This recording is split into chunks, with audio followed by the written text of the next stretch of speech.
ఇప్పుడు చంద్రబాబు ఎన్డీఏ నుంచి బయటకొచ్చేస్తాడు. హ్మ్. ఇండియా కూటమిలోకి వెళ్తాడు అనేది ఒక వార్త దేశవ్యాప్తంగానే చర్చలోకి వచ్చిందనమాట. హ్మ్. రెండవది జగన్ ఆ ప్లేస్‌లోకి వెళ్ళే అవకాశం ఉంది. జగన్ ఎన్డీఏ కూటమిలోకి చేరే అవకాశం ఉంది. అంటే నెక్స్ట్ చంద్రబాబు వీక్ అయ్యి 2029లో లోకేష్‌ని సీఎం చేయాలని చంద్రబాబు అనుకుంటున్నాడు.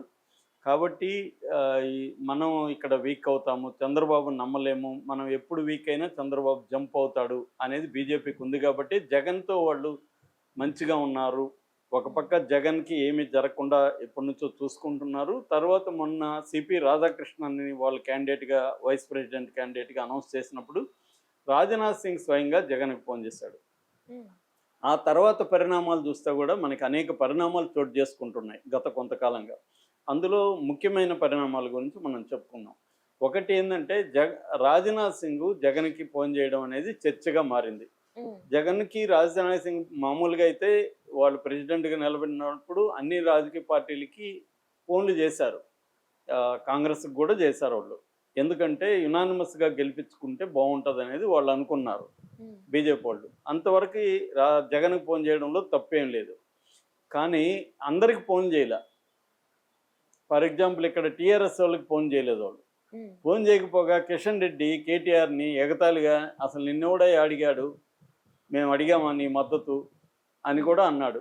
అంటే ఒక పక్క ఒక తెలుగు రాష్ట్రాల్లో ఒక రాష్ట్రంలో ఇంపార్టెంట్ పార్టీకి ఫోన్ చేయకుండా జగన్‌కి మాత్రం ఎందుకు ఫోన్ చేశారు? నిజానికి జగన్ సపోర్ట్ చేసినా చేయకపోయినా సిపి రాధాకృష్ణ గెలుస్తాడు. హ్మ్. జగన్ అవసరం ఏమీ లేదు వాళ్ళకి. జగన్ కూడా అన్ని విషయాల్లో వాళ్ళు అడిగినా అడగపోయినా మద్దతు ఇస్తున్నాడు జగన్ అక్కడ. హ్మ్. సో ఇప్పటివరకు జగన్ ఎక్కడ మోడీని ఒక పల్లెత్తు మాట అనట్లేదు. ఎన్డీఏ ప్రభుత్వం కదా అక్కడుంది. ఎన్డీఏ ప్రభుత్వాన్ని విమర్శించాలి కదా జగన్. అది హ్మ్. చేయకుండా చంద్రబాబునే ఎక్కువ టార్గెట్ చేస్తున్నాడు తప్ప మోడీని గానీ, ఎన్డీఏ ప్రభుత్వాన్ని గానీ ఒక మాట అనట్లేదు.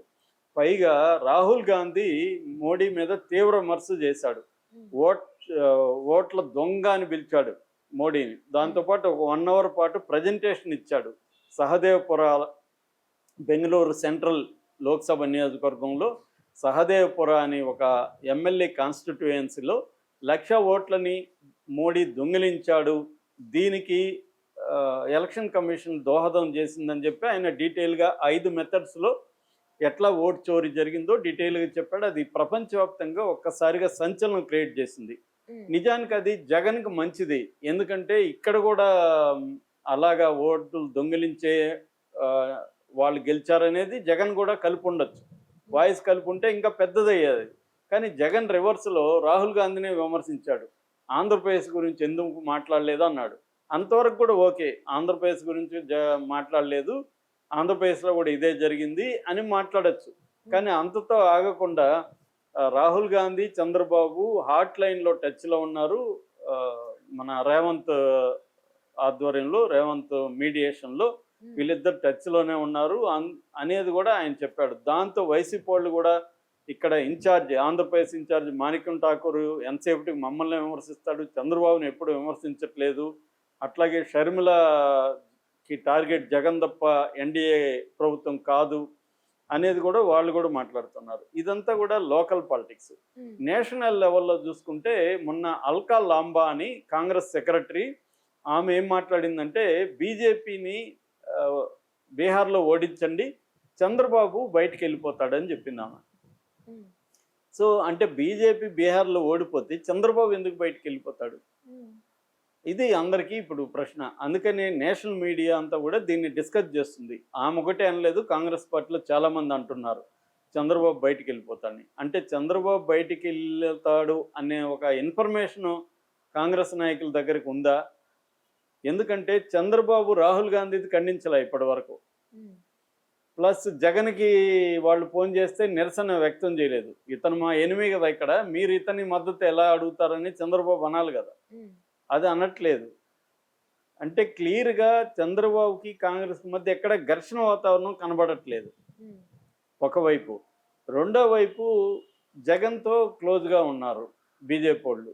సో, ఇంకొక యాస్పెక్ట్ కొత్త పరిణామం ఏందంటే ఒక బిల్లు ప్రవేశపెట్టారు బీజేపీవోళ్ళు. ఆహ్, కరప్ట్ నేత బిల్ అది. ఆ బిల్ ఏందంటే ఎవరైనా ముఖ్యమంత్రులైనా, రాష్ట్ర మంత్రులైనా, కేంద్ర మంత్రులైనా, ప్రధానమంత్రి అయినా ఏదో ఒక కేసులో అంటే 5 ఏళ్ల కంటే జైలు శిక్ష ఎక్కువ పడే నేరం చేసినట్టుగా ఆరోపించబడి ఆ కేసులో కన్సెక్యూటివ్‌గా అంటే వరుసగా 30 రోజులు జైల్లో ఉంటే 31 రోజు అతని పదవి పోతుంది.